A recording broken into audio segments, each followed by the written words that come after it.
بسم الله الرحمن الرحيم. قال النبي صلى الله عليه وآله وبارك وسلم: السلام قبل الكلام، السلام عليكم ورحمة الله وبركاته. الحمد لله رب العالمين، والصلاة والسلام على أشرف الأنبياء والمرسلين وإمام المتقين وعلى آله وأهل بيته وصحبه أجمعين. أشهد ونشهد أن لا إله إلا الله، وأشهد ونشهد أن محمدا عبده ورسوله. إن الحمد لله نحمده ونستعينه ونستغفره، ومن شرور أنفسنا ومن سيئات أعمالنا، من يهده الله فلا مضل له ومن يضلله فلا هادي له. سبحانك لا علم لنا إلا ما علمتنا إنك أنت العليم الحكيم، وتب علينا يا مولانا إنك أنت التواب الرحيم. قال رب اشرح لي صدري ويسر لي أمري wahlul 'uqdatam min lisani yafqahu qawli. Amma ba'd. Alhamdulillah, pertama-tamanya dan selama-lamanya kita rafa'kan syukur kepada Allah Subhanahu wa taala dengan faham, sedar dan segar bahwasanya Allah jualah yang menciptakan langit dan bumi serta apa yang ada di antara keduanya dengan kekuasaan mutlak milik Allah dan ketunggalan Allah Subhanahu wa taala.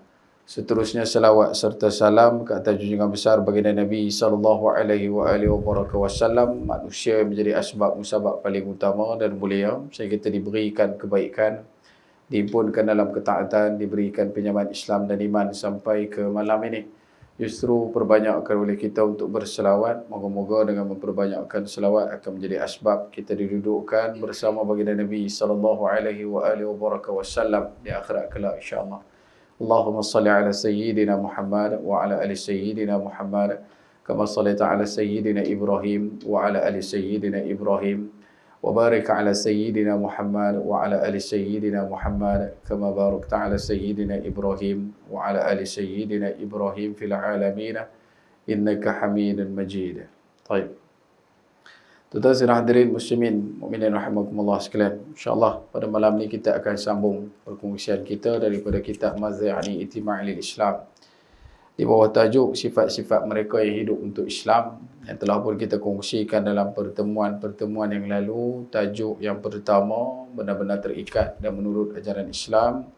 Yang kedua mengutamakan kepentingan Islam, dan malam ni yang ketiga iaitu merasa mulia dengan kebenaran Islam dan yakin kepada Allah Subhanahu wa taala. Baik. Antara perkara yang menjadi dasar bila mana Dr. Fatih akan menggarap satu kitab yang ada dengan tuan-tuan pada malam ini adalah untuk mengiktibarkan dalam kehidupan seseorang Islam itu sedaya mampu dan semampu mungkin perlu untuk meletakkan rasa mulia dengan kebenaran Islam. Dan dia tak jadi terkejut kalau jumpa benda-benda yang benar daripada mana-mana jumpaan ataupun kajian selain daripada Islam. Yang mana rata-rata masyarakat umat pada hari ini, bila mana ada orang yang tak Islam buat kajian ataupun buat apa-apa perkara yang menakjubkan, dia rasa macam benda tu Islam tak jumpa. Pada benda tu Islam dah lama dah. Pernah kita kongsikan berkenaan dengan lautan yang tidak bertemu. Allah Subhanahu wa taala kalamkan dalam Al-Quran berulang kali, antara yang disebutkan bahrain yaltaqiyan. Orang yang tak Islam ambil masa lebih daripada 30 tahun nak buat kajian macam mana benda tu boleh berlaku.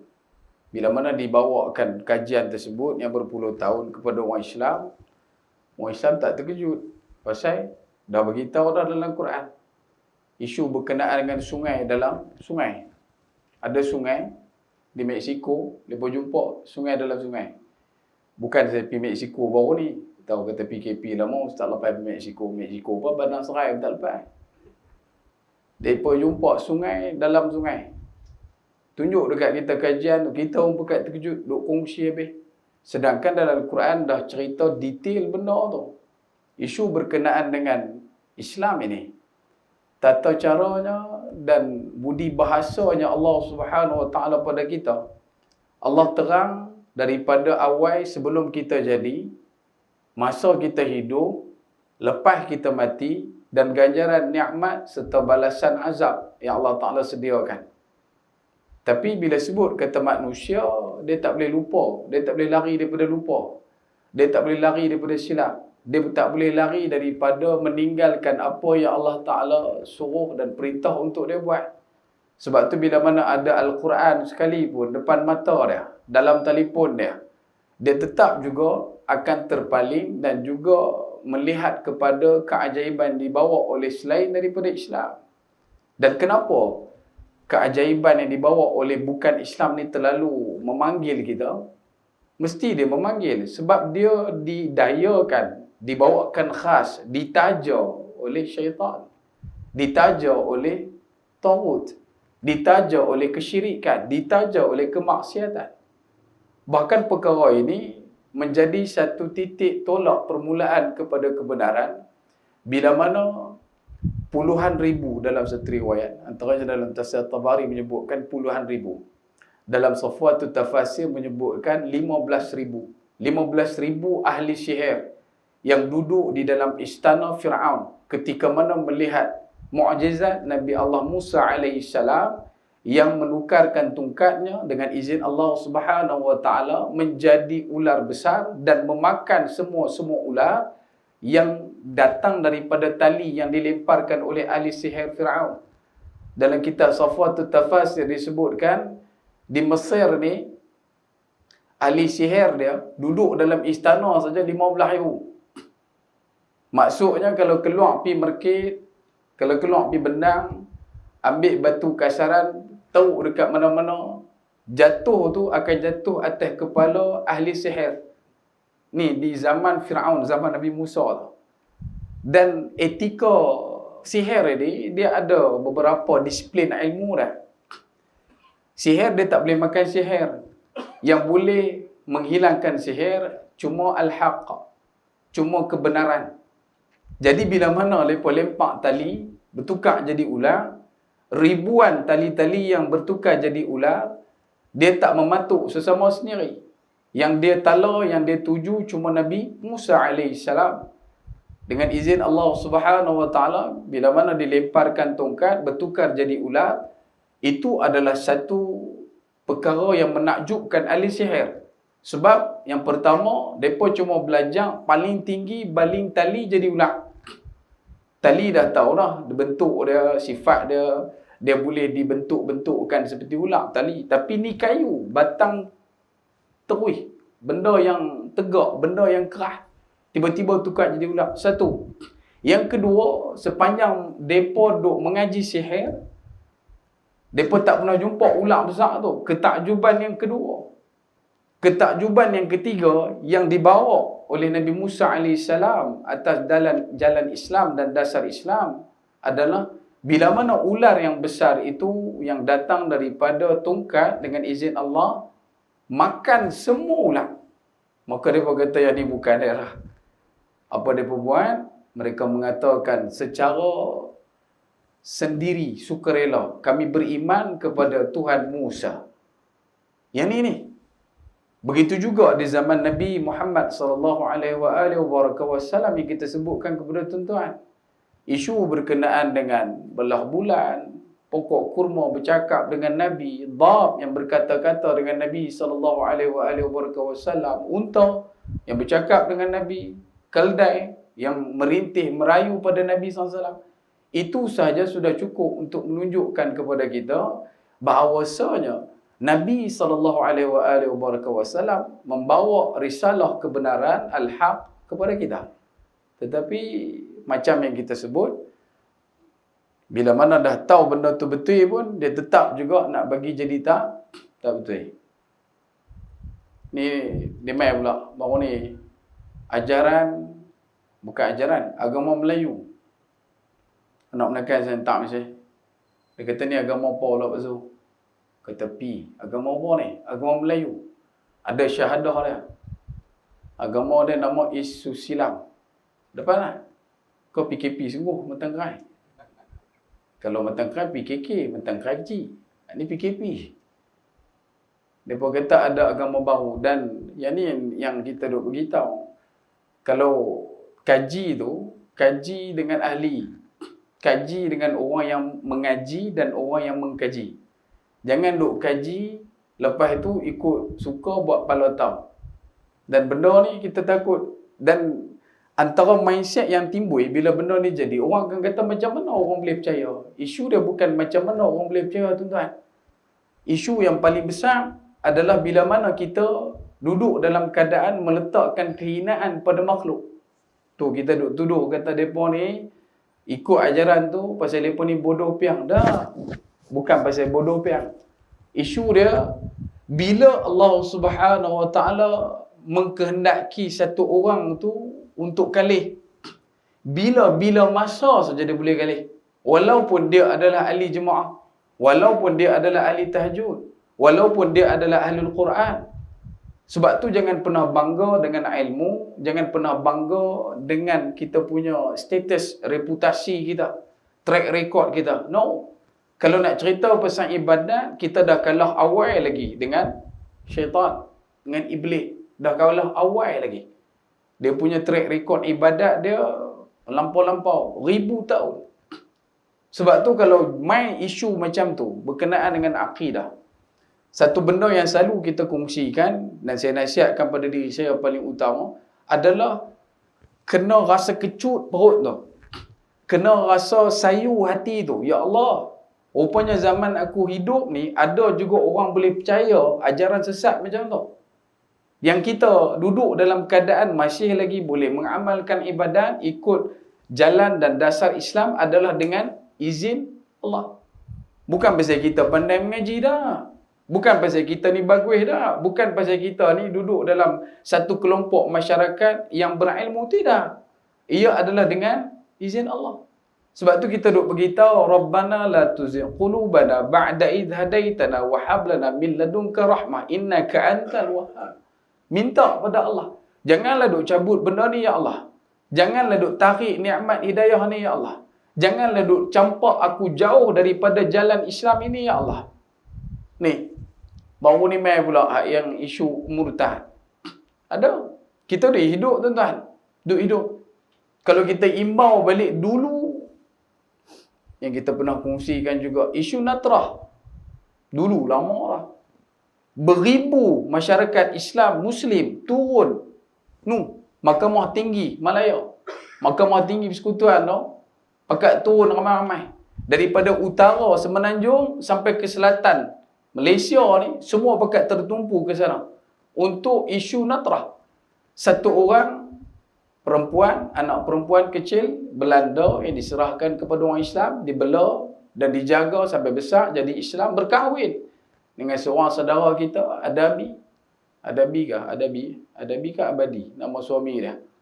Dan akhirnya terpaksa untuk ditukar agama dia. Satu Malaysia turun. Yang baru ni tak ada apa.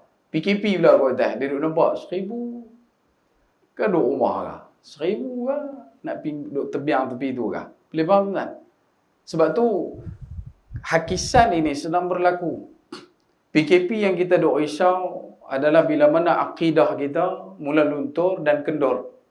Bila mana kita dah mula meletakkan segala benda yang berlaku ini hanya diikat pada makhluk. Wal'iyadzubillah. Hari ini Allah Ta'ala pilih kita untuk duduk dalam keadaan SOP ni. Kan? Bukan semua orang pening. SOP tu maksud dia standard of procedure. Kita kena ikut prosedur dia. Ni dia kata dah SOP tu semua orang pening. Saat dia buka, saat dia tutup. Yang tu serah kat mereka, mereka merintah. Cuma bila mana kita duduk dalam zaman ni, tuan-tuan kena ingat, Allah pilih kita untuk duduk dalam zaman ni. Dan kita tak tahu sampai bila.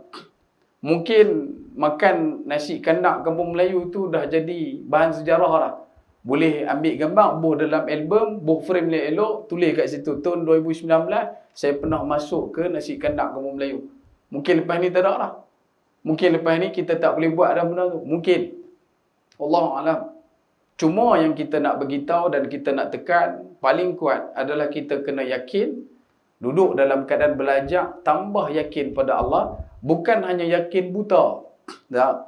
Tetapi yakin dalam keadaan mengatakan fa inna ma'al usri yusra.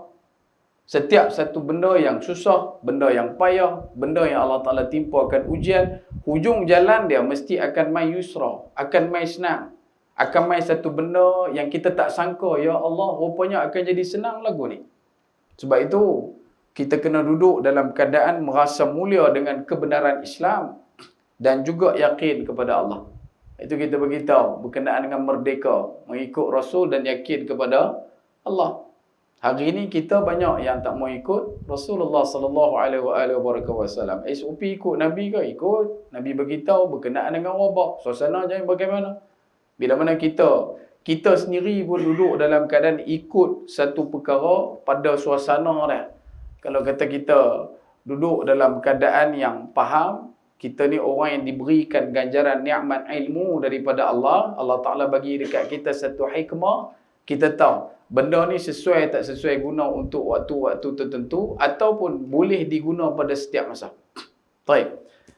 Dalam kitab Fadlatul Syekh Fatih Akan dia sebutkan, merasa mulia dengan kebenaran Islam dan yakin kepada Allah ini adalah antara sifat-sifat orang beriman. Itu dia.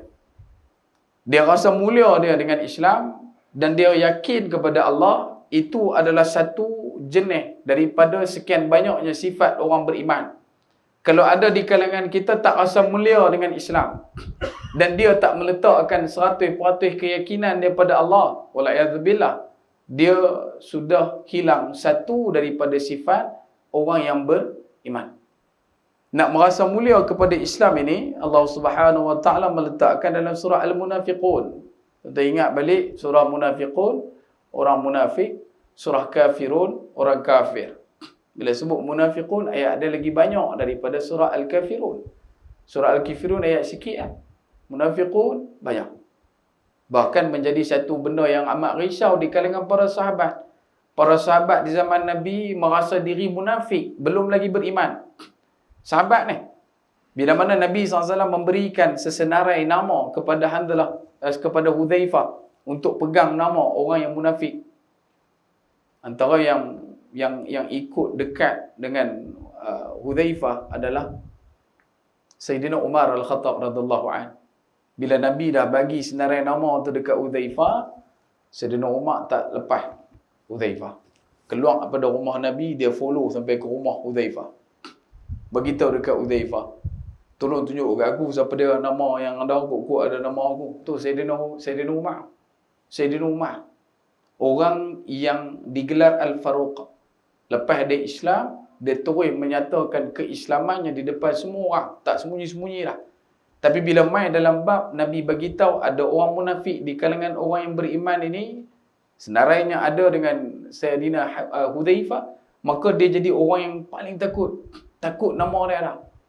Hudzaifah kata tak boleh. Mana boleh? Nabi beritahu lepas orang tu mati barulah boleh tunjuk. Ni Sayyidina Umar ni. Balik rumah duk risau lagi.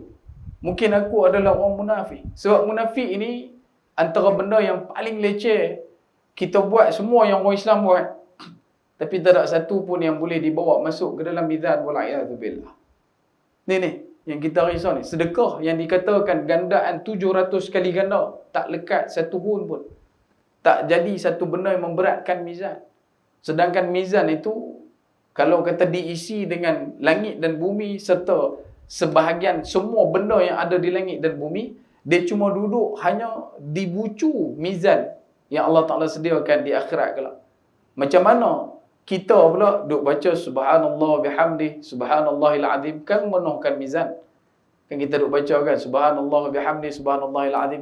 Tiba-tiba disebabkan munafiqun, golongan munafik, Allah Ta'ala tak terima benda tu. Wala'iyadzubillah. Bukan takat muflis, lagi teruk daripada muflis. Allah Subhanahu Wa Ta'ala firman dalam ayat yang ke-8 surah Munafiqun, surah yang ke-63. Antara benda yang Allah Subhanahu Wa Ta'ala gagaskan berkenaan dengan munafiqun ini, tuan-tuan kena faham.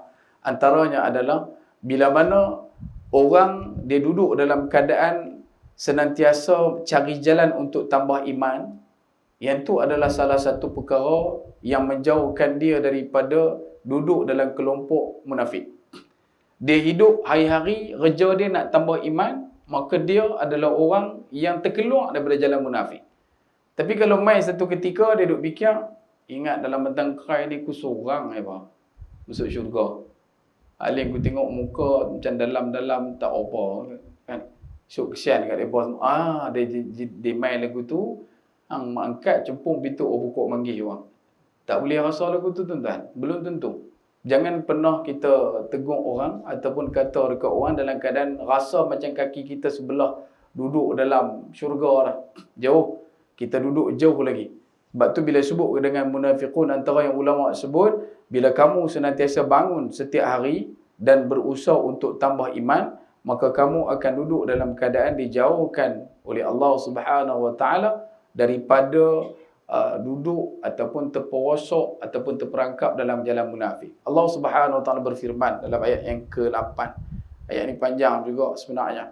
Nah, ini ambil sikit saja. Walillahil 'izzatu walirasulihi walilmu'minin. Izzah kata Allah. Allah Taala menggunakan kalimah izzah. Daripada kalimah izzah datang kalimah aziz. Aiz kekuatan, izzah kemuliaan. Bila sebut kata izzah, kata Allah Subhanahu Wa Taala, dan kemuliaan itu hanyalah bagi Allah. Kemuliaan ni hanya layak pada Allah. Hanya layak bagi Allah. Orang yang menjalankan kerja untuk Allah. Wali rasulihi, dan bagi rasulnya, dan juga walil mu'minin. Kemuliaan itu adalah milik pada tiga. Yang pertama, kemuliaan milik Allah. Yang kedua, kemuliaan milik Rasulullah sallallahu alaihi wasallam, dan yang ketiga, kemuliaan itu wajib milik orang beriman. Boleh tak kalau dia mulia sebab dia beriman sahaja dan dia tak rasa mulia tu ada dekat Allah, tak ada dekat Rasulullah, dia tak beriman. Bahkan sebagian ulama kata ayat ni nak bagi tahu dekat kita antara hakikat dasar ataupun prinsip iman. Nombor satu, kalau hampa betul nak tahu kata hampa ni ada iman, hampa tahu kata kemuliaan itu ada pada Allah. Hampa tahu kata kemuliaan itu ada pada Rasulullah. Bila main satu benda bab Allah, kita rasa macam Allah ni tak berapa sekian-sekian, iman kita dah habis dah.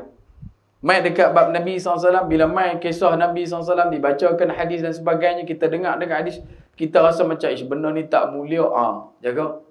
Semua benda yang datang daripada Allah, semua benda yang dilakukan oleh baginda Nabi SAW, yang dicakapkan, yang ditegah, yang dilarang, yang ditunjukkan, dicontohkan, semua mulia. Semua mulia. Tapi kalau kita dah mula ada rasa, ada benda-benda yang tak mulia, datang daripada Allah dan Rasulullah SAW, automatik walil mu'minin tak sampai kat kita. Kita tak duduk dalam kedudukan orang yang beriman. Itu dia punya punca, penanda aras sama ada kita ni beriman ataupun tidak. Sampai hari ni. Berapa ramai orang di luar sana yang masih lagi petikai tentang Nabi SAW. Dia kata cukup Al-Quran. Tak payah dah ikut sunnah apa ke. Habis tu hang nak mati esok buat macam mana? Biar lagu tu kering. Pasal dalam Quran tak tunjuk, tak bagi tahu, tak detail macam mana nak urus jenazah. Tak tunjuk juga macam mana nak duduk dalam keadaan bermuamalah dengan orang. Cerita berkenaan hutang dan sebagainya tidak ditunjukkan secara detail. Bukan tak ditunjukkan sebab tak mau tunjuk, sebab tak cukup. Dah. Sebab itulah ada risalah, adanya Nabi SAW. Bahkan antara hukum faraid, antara ilmu yang kita duk belajar dan kita kena faham, antara satu benda yang disebutkan tentang hukum faraid ini adalah hukum yang diguna pakai dalam tamadun Islam sampai hari ini daripada zaman Nabi SAW. Untuk agama lain, peradaban lain, mereka ada. Ada yang bila mana mati saja suami, semua harta pergi dekat bini. Semua. Ada juga yang sebut, kalau kata ada duit ringgit yang masih lagi dalam simpanan barang kemas, semua bagi dekat isteri. Ada tanah, segala benda yang ada selain daripada duit dan juga barang kemas akan dibahagikan. Hak tadi duit dapat dah kat bini, hak ni pun kena bagi juga kat bini. Ada juga yang pi dekat laki saja. Ada juga yang buat, kalau kata bab kematian, suami meninggal dunia, sekali dengan bini-bini kena tanam. Sekali dengan bini-bini kena kebumikan. Sebab suami dia tu adalah Tuhan bagi isteri. Tuhan dia tak ada dah. Sampai tahu. Tapi bila main Islam tunjuk dekat kita jalan dia, maka benda tu sedang diambil dan digunakan proses sampai ke hari ini. Ada agama lain dan juga bangsa lain duk guna yang hukum kita duk pakai. Tu pun masih lagi duk kata benda tu tak tak adil, tak sempurna, tak mulia dan sebagainya. Wal'iyadzubillah. Sebab tu daripada Nabi, kalau kita duduk dan diam, kita renung, kita tenung, kita mengaji, kita akan nampak rupa-rupanya Nabi bukan nak selamatkan kita di sini, tapi juga di akhirat. Yang ni yang kita nak kena cuba usaha bagi faham. Sebab itu hakikat bagi orang beriman, dia meletakkan kemuliaan tertinggi kepada Allah dan juga Rasulullah SAW. Bila dia rasa Allah tak mulia, bila dia rasa Rasulullah SAW tidak mulia, wal'iyadzubillah, maka ketika itu juga on the spot jatuh dah iman daripada dia. Tak ada dah iman kan dia. Sebab tu kita kena jaga ni, tambah-tambah dalam suasana pandemik ni. Dia main satu macam, dia dah rasa macam benda ni tak boleh ni, patut kita orang Islam kena mulia. Tentu dah nampak macam mana pergerakan dasar yang sedang dilakukan. Macam ada juga pandangan berkenaan dengan isu Freemason. Ada satu badan yang duk kawal dunia dan sebagainya dah mula masuk. Dan ada orang yang duk ikut dah. Ada orang duk faham dah. Ada orang dah register dah nak jadi tentera Al-Mahdi. Ni, duk main ni. Dia dah mula isu pasal Nabi Khidir kan. Dia duk main macam-macam, dia duk campur. Semua jenis tak ada nak buat apa. Duk rumah duk tengok shilling, duk tengok lantai, duk runah tiang. Lepas tu gamak tak tahu apa, dia pergi cerita benda-benda yang tak ada asas dan sebagainya. Lepas tu tak ada siapa nak duk larang dah. Duk abang pula Quran dengan sunnah saja, tak ada usul fiqh. Jaga. Dia duk main. Sebab tu jangan kita duduk dalam keadaan membiarkan diri kita tidak mendapat limpahan ilmu. Kerana dengan ilmu itu membawa kita daripada zulumat ila nur, daripada gelap pergi cahaya. Sebab tu kalau kata kita tak duduk dalam majlis ilmu untuk sekian lama, tak kira lah apa-apa capaian tuan-tuan. Mungkin masa PKP duk tengok Facebook ke, duk tengok YouTube ke, duk tengok TV ke, duk tengok ceramah ke, dengar ceramah ke, silakan teruskan. Cuma bila mana kita ada peluang untuk majlis ilmu, kita kena cepat-cepat usaha. Bahkan dalam kitab Fawaid Makkiyah disebutkan bahawasanya walaupun kita ni pergi mengaji, tok guru kita tu duk ulang benda tu 1000 kali. Buat muka sebab macam tok guru kita baru cakap benda tu kali pertama kat kita. Tu yang kata ta'lim muta'alim. Kita duk belajar dengan orang yang mengajar. Anak murid dengan tok guru, bila mana dia jumpa tok guru dia duk abang benda tu. Padahal dia duk dengar 1000 kali dah. Kita dalam hati kita, ustaz ni kadang model lain lah. Dia duk main model tu kan. Sedangkan dalam kaedah adab mengaji, kalau guru tu duk ulang benda tu 1000 kali pun, kita buat muka, kita buat gaya, kita buat cara so macam kali pertama dengar. Tapi jangan lebih-lebih. Tu. Siapa tengok korang menangkap tu. Tu boleh. Sampai tak dan Ustaz pun kata, yes, aku cakap dah kat benda ni. Dia mula. Saya tak boleh. Kerana bila duk cakap, kita nanti tanya, saya dah beritahu dah itu. Kan? Selalu berkata lagu tu lah. Tapi kalau terulang ke apa, buat muka macam, ataupun buat respon macam kita pertama kali dengar. Sebab ilmu ini duduk dalam keadaan fadzakir. Fa inna dzikra. Bila mana dia zikir, dia ingat, dia akan mengingat berulang-ulang. Macam kita mengaji dulu mengapai sifir. 1 kali 2, 2 kali 2, 4 kena ulang kan? Kan kena ulang. Siapa sini baca sifir sekali ingat tu. Tak boleh naya. Mai sifir 8 menerap. Cikgu tibai tepuk lagi. Tak ada. Dia akan ulang. Sebab ilmu, sifat dia kena ulang. Dia kena ulang. Dan bila mana kita duk dengar, rupanya benda yang kita duk dengar, yang diulang-ulang kat kita tu rupanya ada. Dia duk isi ruang tu. Dia nak cuci maksiat tu. Dia nak buang segala noda tu. Dia nak buang ingatan-ingatan yang tak elok tu. Sebab benda yang kita dah biasa dengar, bila kita dengar pula, otak kita otomatik akan duk respon dalam hati ni. Ustaz ni cakap ada benda tu. Dia tak fikir maksiat. Walaupun benda tu adalah benda yang diulang. Sebab tu bila sebut kata ada ruang untuk majlis ilmu, tuan-tuan usahakanlah untuk dapatkan ataupun pi dalam pengajian ilmu tu. Kemudian firman Allah Subhanahu wa taala dalam surah Ali Imran ayat yang ke-139.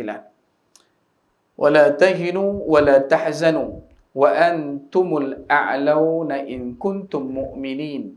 Kata Allah Subhanahu wa taala, wala tahinu, janganlah kamu merasa duduk dalam keadaan terhina. Jangan kamu duduk dalam keadaan rasa lemah, rasa macam give up, rasa frust, kecewa dan berduka cita. Wala tahzanu, dan jangan berduka cita.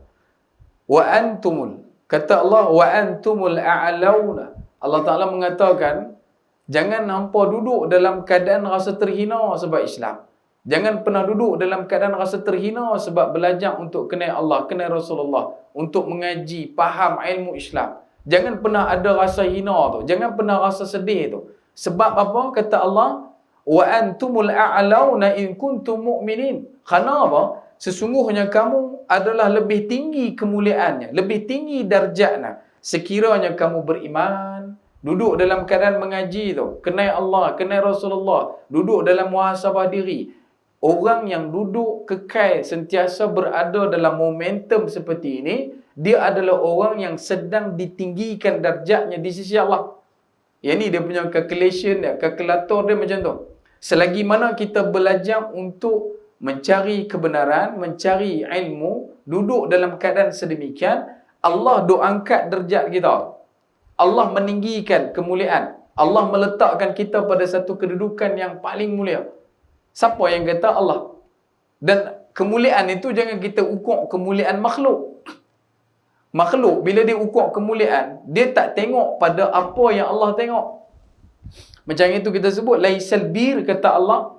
Tidak dikira baik satu orang tu kalau kata satu dunia kenal dia dalam perkara dan juga upacara kebajikan, tetapi dia tak beriman pada Allah, tak beriman pada Rasulullah, tak beriman pada hari kiamat, tak beriman kepada qada qadar, automatik baik dia tu tak dikira sebagai baik di sisi Allah. Tapi hari ini dah. Hari ini orang yang dikatakan mulia adalah orang yang kaya. Orang yang dikatakan mulia adalah orang yang boleh mendermakan harta.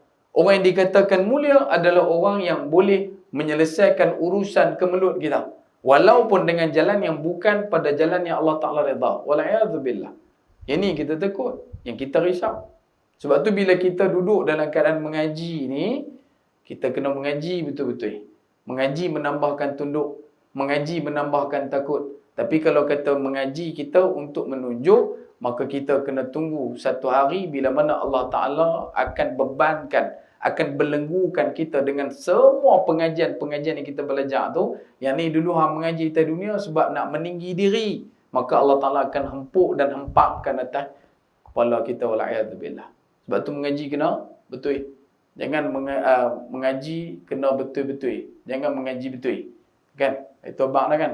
Mengaji betul dengan mengaji betul-betul beza. Pak ada suruh balik, buat balik padi benih. Kan? Padi benih buat balik dah. Dia kata pitak dekat benang. Dia ambil padi benih, dia pitak benang. Tak atas batas. Pak ada pi benang, dia tengok loh, padi benih dah atas batas. Pak ada balik. Dia kata yang buat cerdik kan. Pasal apa pak? Padi benih tu dah pi hentak dekat bendang. Pituk lah dalam parit tu, rendam siap-siap. Kan? Tak payah dah duduk aku pula nak kena rendam. Lepas tu esok tu pak ada suruh pi hantar baju. Dia pi hantar baju, dia bawa. Dia pituk dalam parit. Dia pituk dalam parit. Dia balik. Pak dia pi cari baju tak ada. Pak dia balik tanya, mana dia baju aku suruh awak pi? Lah tuk dalam parit ni. Yang padi benih yang pitak atas batas. Yang bajang pituk dalam parit. Hang boleh faham benar? Sebab tu bila sebut kita dalam mengaji, walaupun kita dah ikut betul dah, tapi tetap juga kena belajar tentang adab. Adab apa dekat situ? Adab mengetahui. Adab nak ambil tahu. Adab nak mencari kata kunci ilmu. Dan benda ni kita kena hadap dan kita kena hadap. Jangan kita duk mengaji betul, mengaji betul, lain kali tak mengaji betul-betul.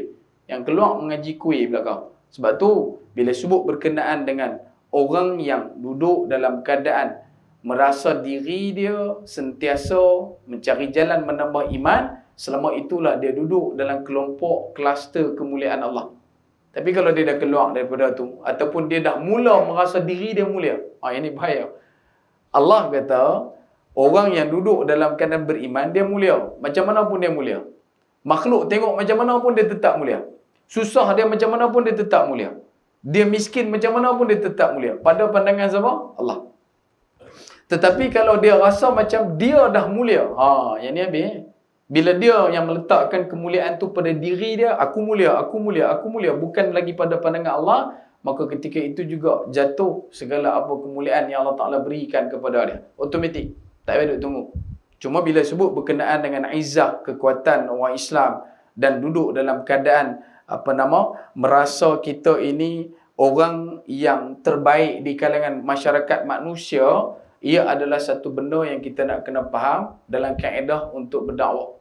Maksudnya, bila kita dengan orang tak Islam, orang tak Islam kaya, orang tak Islam berjaya pada pandangan makhluk, dia duduk dalam keadaan boleh sedekah ke apa, dia tak Islam pun dia boleh buat, siapa pun tak boleh buat. Jangan pernah rasa hina. Dan jangan pula rasa jalan yang orang tak Islam tu jalan betul. Tak betul. Dia orang tak Islam, dia duduk bagi derma dekat orang Islam. Tiba-tiba dia main beritahu kat kita, dia kata yang aku boleh derma ni sebab aku main nombor ekor. Jadi hang kalau tak mau susah, hang pun pi main nombor ekor. Kita pun kata, oh jalan dia betul macam tu sebab dia main nombor ekor. Wala'iyatubillah, tak boleh. Dan benda ni yang kita nak kena hadap. Jangan pula kita merasakan sembah berhala itu lebih mulia daripada kita. Jangan kita rasakan duduk dalam keadaan mensyirikkan Allah itu adalah mulia. Tidak. Duduk dalam keadaan sentiasa mengatakan Allah itu satu, kemuliaan ada pada Allah dan Rasulullah, ia adalah jalan yang membentuk perjalanan kita sentiasa dimuliakan oleh Allah Subhanahu Wa Taala. Kemudian disebutkan di bawah berkenaan dengan satu riwayat, diriwayatkan pula bahawa ketika orang-orang Islam yang berhijrah mencari perlindungan kerana mempertahankan agama mereka di Habasyah, masuk menghadap raja mereka iaitu Raja Habasyah, Raja Najasyi. Maka padri dan pendeta yang ada di situ meminta mereka sujud untuk menghormati raja. Tapi jawab daripada Ja'far bin Abi Talib radhiyallahu anhu yang menjadi ketua rombongan menjawab, kami adalah satu kaum yang tidak sujud kecuali kepada Allah. Wala na'budu illallah. Mereka tak pernah sujud, melainkan sujud hanya pada Allah. Ini jawapan. Jawapan yang diberikan kepada satu raja yang pada ketika itu dikenali sebagai orang ataupun raja pemerintah yang paling kuat dengan ajaran Nasara. Yang paling yang paling dekat dengan ajaran Nasara ketika itu. Ataupun ada juga orang panggil Kristian, tapi saya tak berani letak Kristian sebab jauh sangat dengan Kristian. Nasrani. Malahan dalam duduk pi tu, Ja'far bin Abi Talib radhiyallahu anhu, pi tu bukannya pi buat lawatan sambil belajar, tak. Pi tu duduk dalam keadaan nak minta perlindungan. Padri dia abang nak jumpa boleh tapi kena sujud. Raja Najasyi tengok, Ja'far bin Abi Talib jawab, tak, kami tak akan sujud melainkan hanya sujud pada Allah. Itu kita beritahu kisah Abu Bakar Al-Bakilani melalui jalan yang lebih kurang sama. Satu orang yang cukup hebat dan masyhur, Abu Bakar Al-Bakilani. Ketika mana dia diundang masuk ke dalam istana yang mana raja dia adalah bukan Islam, maka dia ni diminta untuk bertemu dengan raja pada satu hari tertentu. Dan dia dikenali sebagai satu orang yang tak pernah tunduk hormat sembah dekat mana-mana makhluk. Kok dia nak tunduk ke, dia nak patuh, dia nak sembah apa tak nak. Maka padri ataupun orang agama yang duduk dengan raja tu beritahu dekat raja, dia ni satu orang yang takkan tunduk. Sedangkan engkau raja, rakyat engkau dalam negeri ni mesti akan tunduk dengan engkau. Dia ni kita nak panggil, kita nak suruh dia tunduk, dia takkan tunduk. Jadi nak buat macam mana? Maka diminta kepada raja buat satu kubah kecil. Macam kita kata pintu gerbang kecil. Masuk balai istana tu buat pintu gerbang yang kecil. Maka bila masuk pintu gerbang, kan kita kena tunduk lah. Dia buat sebuah pintu lau kecil . Jadi orang walaupun dia tak sujud, dia tak sembah, tetapi dia akan tunduk. Maka Abu Bakar Abu Bakar Bakilani bila dia pergi tengok-tengok ada benda tu. Dia kata aku nak jumpa raja. Ya, nak jumpa raja kena lalu ni. Orang yang tak tahu dia akan lalu tunduk, kena tunduk, kena meronot masuk tu. Maka dia kata dia tak boleh nak buat benda-benda lagu ni sebab dia tahu benda ni juga boleh jadi fitnah, kata sujud tunduk pada raja. Maka apa dia buat? Dia masuk juga. Tapi dia masuk kok belakang. Raja marah. Dia boleh masuk kok punggung. Dia tak masuk kok kepala. Dia mengundur. Sebab apa?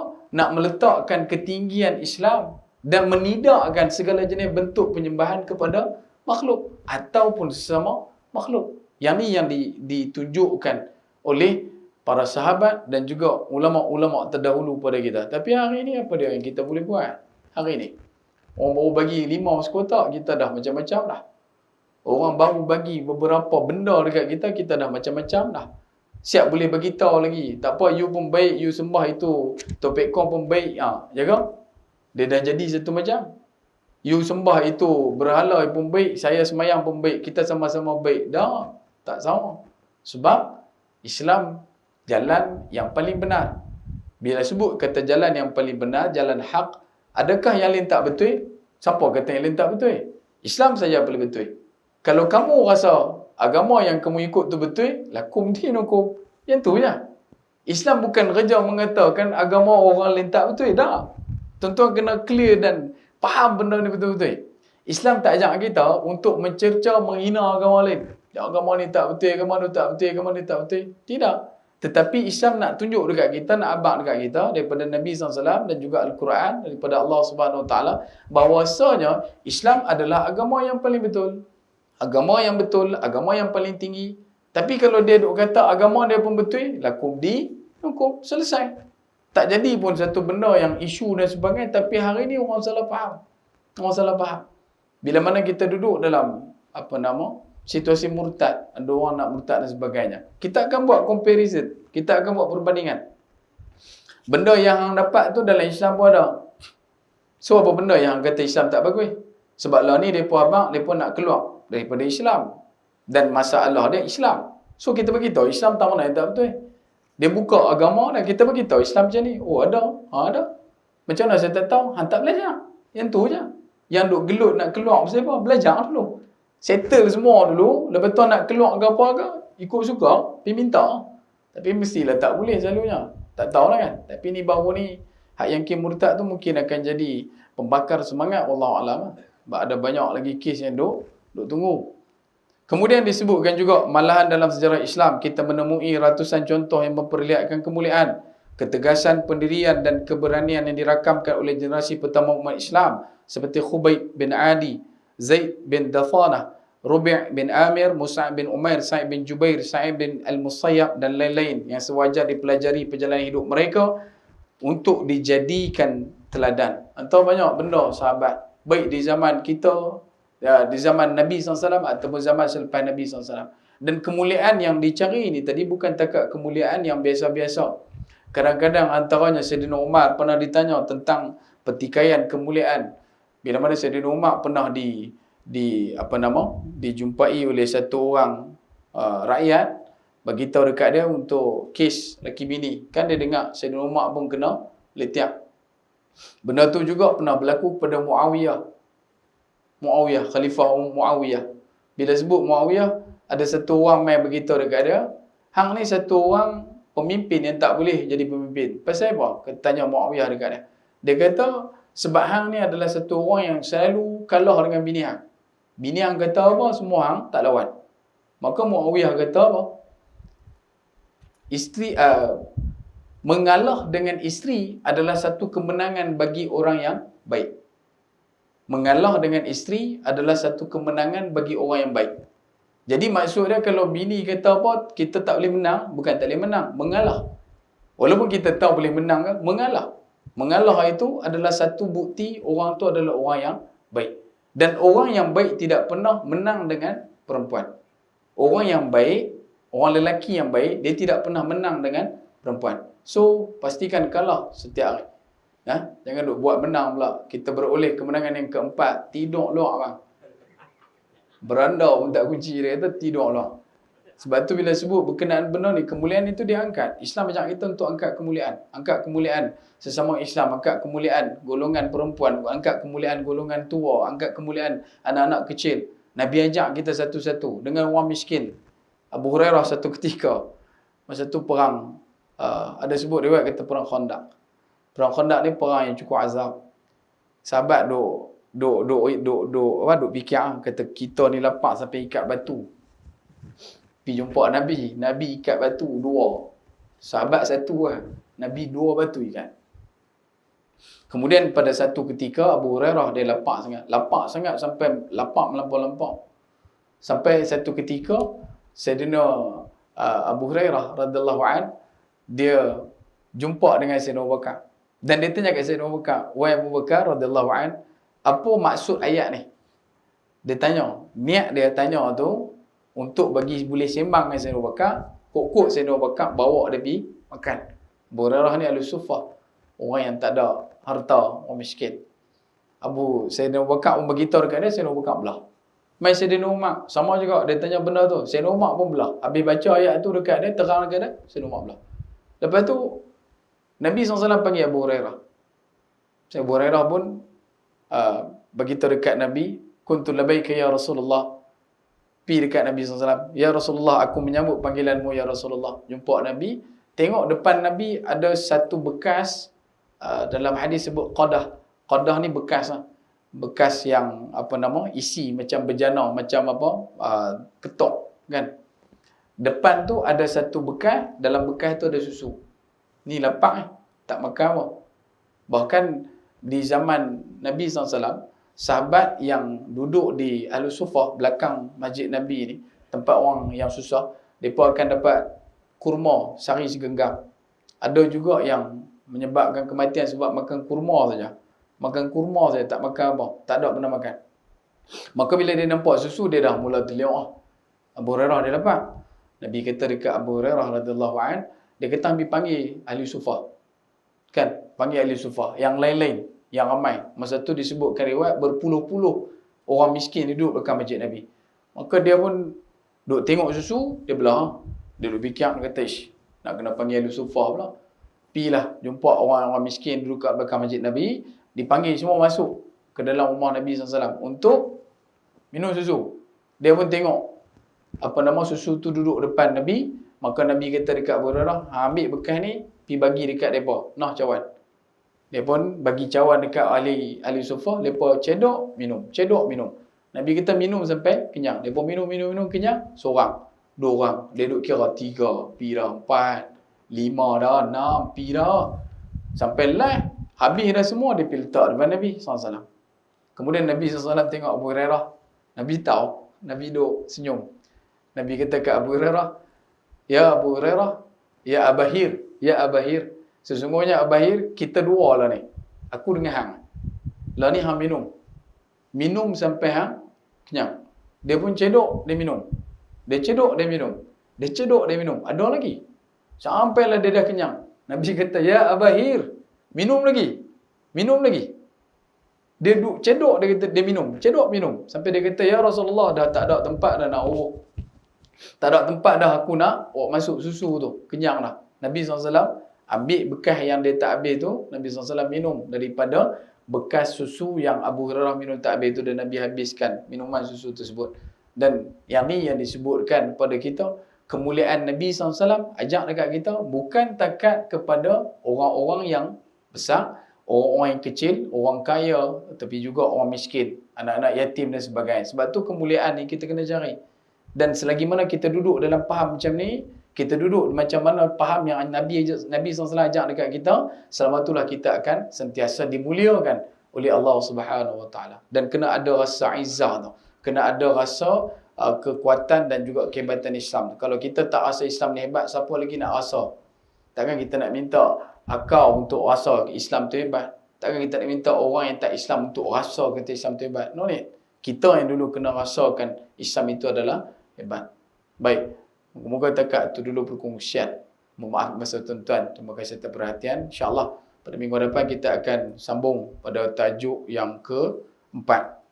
Iltizam dengan kerja-kerja Islam dan kerjasama dengan aktivis Islam. Ini gerakan bantuan dan juga kebajikan. Yang itu tajuk terakhir pada bab yang pertama, bahagian yang kedua, dan kita akan masuk pada bab kedua pula nanti, meyakini bahawa beramal untuk Islam adalah wajib. Justru saya mohon kepada tuan-tuan, moga kita mohon kepada Allah Subhanahu Wa Taala, minta taubat, ampun segala maksiat dosa yang kita buat, sambung silaturahim. Antara asbab diangkat bala bencana, wabak dan sebagainya adalah dengan kita menyambung silaturahim, mendoakan kebaikan pada semua orang, memaafkan semua orang, melupakan kesalahan orang dekat kita. Kemudian dalam masa yang sama, duduk dalam keadaan mendirikan salat. Jangan pernah lupa untuk mendirikan salat awal waktu. Kalau kata boleh, cukup waktu. Kalau cukup waktu dah boleh, awal waktu. Kalau kata boleh, tambah waktu. Bangun sepertiga malam, tak tahu nak buat apa, minta ampun dosa. Dosa semua. Dosa tu imam, dosa ustaz, dosa siapa-siapa yang kita jumpa. Belajar untuk rasa diri kita lah yang paling hina. Dan jangan pernah langsung untuk duduk dalam faham yang kata benda pandemik ni nanti akan jadi kucar kacirkan kita ke apa. Tak ada masalah apa. Allah ada. Allah ada. Dan orang yang faham kata Allah sentiasa ada, dia akan duduk dalam keadaan diberikan dua vaksin utama oleh Allah, iaitu yang selalu kita sebut wala khaufun alaihim wala hum yahzanun. Dua benda ni vaksin utama zaman lah. PKP berapa ramai bunuh diri, PKP berapa ramai gila, PKP berapa ramai nak murtad. Tapi kalau kita masih lagi meneruskan amal, jaga iman, yakin pada Allah, Allah akan bagi kat kita dua vaksin ini. Vaksin yang tak perlu bayar, tak payah nak sebut pun payah Pfizer ke apa ke. Ni, vaksin ni dulu. Tidak ada rasa keluh kesah, rusing, gelisah. Dan yang kedua, tidak ada perasaan sedih yang merepek-repek. Tak tahuan hala, tak tahuan punca. Moga-moga kita diberikan kebaikan. Takat itu dulu perkongsian. Dari jauh menjunjung duli, dari dekat menjunjung sembah. Mohon maaf sudah diberi kalau ada silap dan salah. Akhir kalam sekecil-kecil ikan, pasti ada isinya. Sebesar-besar ikan, pasti ada tulangnya. أقول قولي هذا واستغفر الله العظيم لي ولكم ولسائر المسلمين والمسلمات والمؤمنين والمؤمنات فاستغفروه فيفوز المستغفرين. السلام عليكم ورحمة الله وبركاته.